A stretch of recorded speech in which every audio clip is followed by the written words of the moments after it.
Hi guys, James at Goddard Radio Moscow Beer and Metal Reviews again for you today with another video beer review. I'm still in Caloundra in Queensland for this one, but we're going to go to another foreign beer. Still not found any Queensland beers, which is disappointing.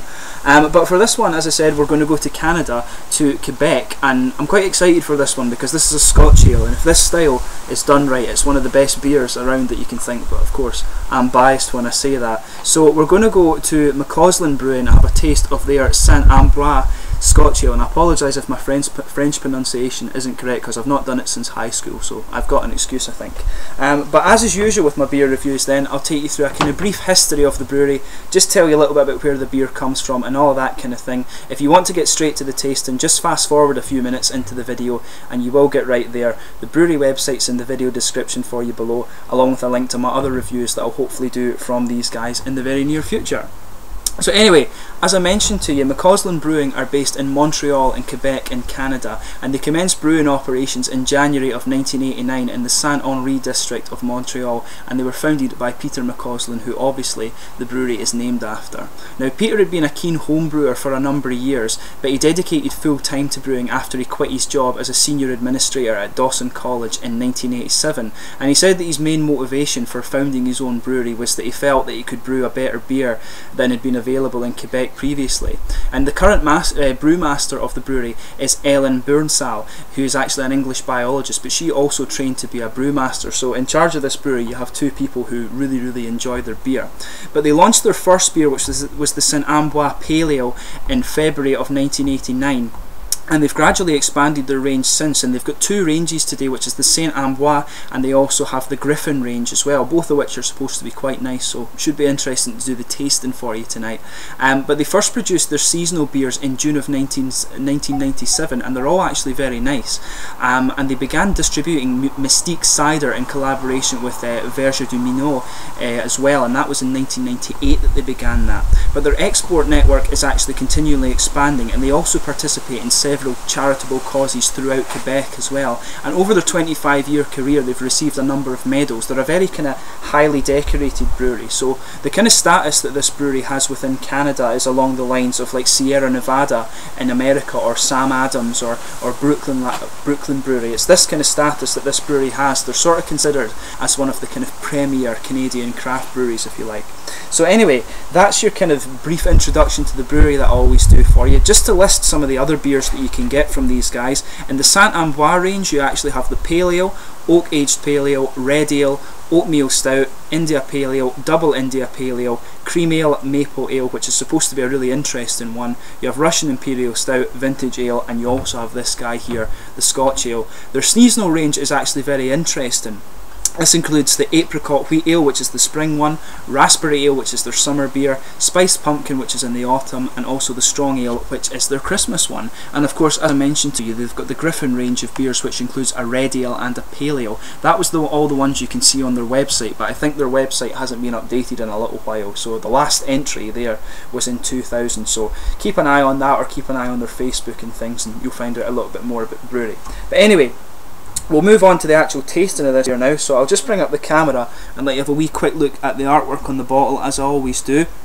This guy is a 7.5% Scotch ale. Didn't tell me on the website what hops and things were in this one, so as you can see, the artwork's actually quite nicely done. It's quite classic. You can see the piper on the bottle there, you can see just the back of his pipes and stuff like that, and it actually has the lion on the bottle cap there, which I think is a symbol of the McAuslan family.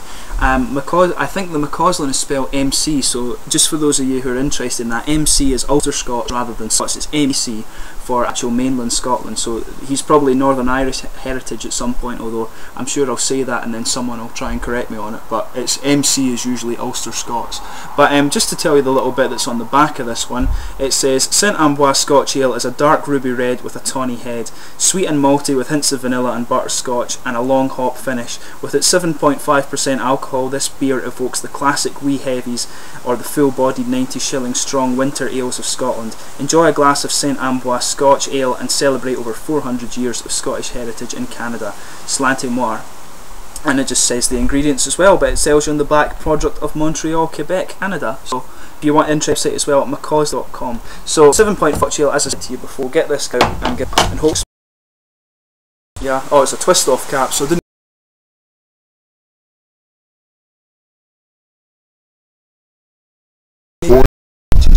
With this video with the Scotch ales is that one thing I've found with them is with the American Scotch ale you tend to get a little bit more of a kind of candied fruit feel to it, but the Scottish one is more of a kind of berry fruit and things that you get out of it, so it's quite an interesting little point to notice on the style. I do like the American take on the Scotch ales, but it's just a little interesting point I wanted to make in this video.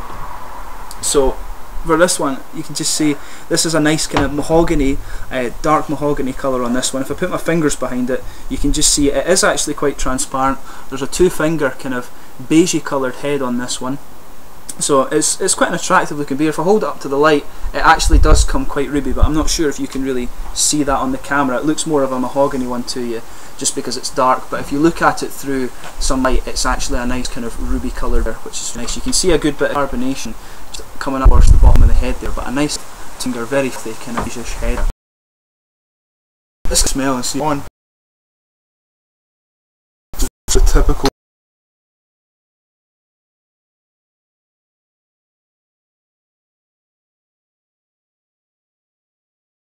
on this one, so that makes me think already that this is going to be more along the lines of tasting like an American Scotch ale, where you have a little bit more of that fruity character that comes out, but in the aroma you can actually detect quite a bit of the kind of roasted caramel that you expect from this, a nice kind of dark brown sugar element. You can pick up like a little bit of vanilla, and sometimes you expect that with these beers, and it's usually you can pick up peat in this beer as well, which obviously is quite an essential component of Scotch, so this is one of the things that makes the style quite special. You do get an element of a kind of whiskey taste in this one, but this one does smell quite fruity. That's the esters coming out in the beer, of course. So you've got a nice kind of dark fruit element to this, so you're thinking about kind of figs, grapes, raisins, that kind of thing. You can just get that nice dark fruit just at the back of the nose, so it's a really interesting aroma on this one, as you should always do with Scotch ales. Just take a little bit of time and get used to the aroma of this guy. But yeah, it's almost a treacly nose with the brown sugar on this one actually, but you do have a little bit of the kind of lighter butterscotch kind of character coming out on this one, so it's quite interesting. You always get this with Scotch ales. As I always say, take a little bit of time and have a go of the nose on this one. But yeah, it's really nice nose on this one. As I say, the nose to me comes across more as the sort of American take on a Scotch ale. But without further ado, let's give it a taste. So this is the Scotch ale from the McAuslan St-Ambroise range. Cheers.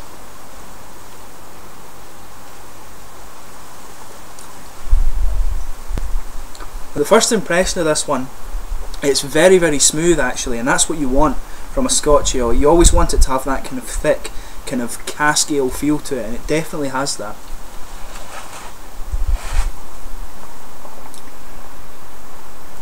So you've got a nice kind of strong caramel sort of roasted malt flavour at the start. There is just a little bit of a peaty note in the background as well actually, and that kind of settles in the middle of the tongue, but I think there is a little bit of a kind of bready note to this beer as well, I would say.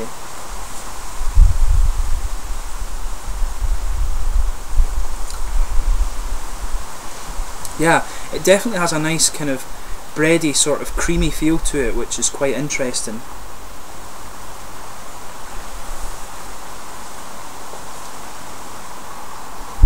Yeah, as I said, you've got a nice kind of caramel, sweet caramel, but also slightly roasted caramel malt that comes in at the start. Then it kind of subsides a little bit more to a kind of almost bready feel, but you've got a little bit of peat in there, so it gives it a nice bit of kind of dark and mild flavour in there as well. There's a little bit of vanilla that mixes in. It's quite a complex malt base on this one, so just take a little bit of time and try and take in all the flavours for yourself.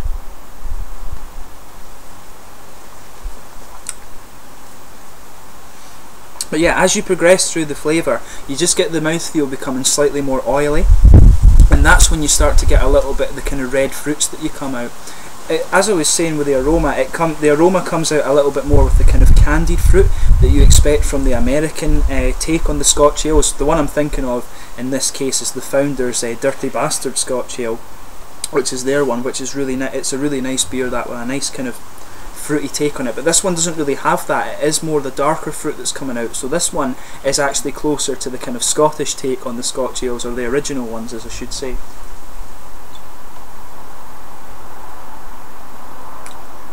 But yeah, the malt base on this one is really nicely done, and it must be the water in the local area, but I think there's a little bit of a minerally taste in here, and it adds a nice touch, because Canada, obviously, with being quite a northern country, has very, very pure water, just like Scotland actually. So it's a really complex flavour on this one, but the malt base is nice. As I say, a lot of nice kind of sweet and roasted caramel in the opening gives way to a more bready malt base, and you've got some vanilla that mixes in there. You actually have a little bit of nut as well, and there's a little bit of that darker peaty feel.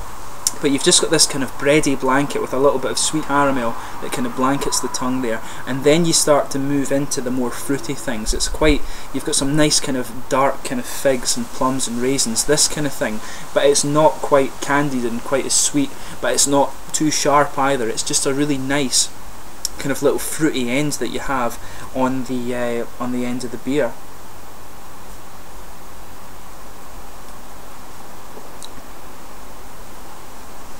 But yeah, the fruit kind of comes towards the front of the tongue there, and it just sits. You just get this kind of oily bubble that moves towards the front of the tongue, and it's really, really nice, this beer. It's probably the best Scotch ale I've tried that's not from Scotland, actually. I would go as far as saying that. It just, the flavours just blend very well together, and the taste kind of makes a really good transition from the malty aspect to the more fruity aspect, and it's very, very well done. And as I say, the water, the kind of minerally water, gives it a very nice feel as well. So in terms of the mouthfeel with this one, you've got a good, it's probably kind of mid-bodied, maybe even pushing full-bodied. It does feel kind of quite thick, which is, as I say, is what you want from a Scotch ale. The carbonation is very, very kind of smooth in this one, I would say. It's moderate, but very, very smooth, and it does have the nice oily mouthfeel that you expect of the style. Very, very smooth beer. So overall, it's a very, very well done Scotch ale, and it's the best Scotch ale that I've tried from outside of Scotland, of course. Founders do a very, very nice one. The oak-aged version of that is supposed to be very nice, and I'll review that for you soon. But this is a really, really good Scotch ale, and I can see why this brewery is so highly regarded, if this is kind of what they can do with the Scotch ale. And it's a very difficult style to actually get to do very well, so I'm really impressed with these guys, and I'm sure I'll be reviewing more of their beer at some stage. So anyway, this has been the McAuslan Brewing St-Ambroise Scotch Ale. I hope you've enjoyed this beer review. Please let me know in the comments section your own thoughts if you've tried this beer before. Always interesting to hear my viewers' thoughts on these things. But Canadians as well, please let me know some other Canadian beers that I should look out for. I think this is only my third or fourth Canadian review. I've done a couple of things from Quebec, but as I say, let me know some more beers. But I hope you've enjoyed this beer review. Please like, subscribe, share, all the usual YouTube stuff, but I'll catch you soon with my next beer review. Cheers.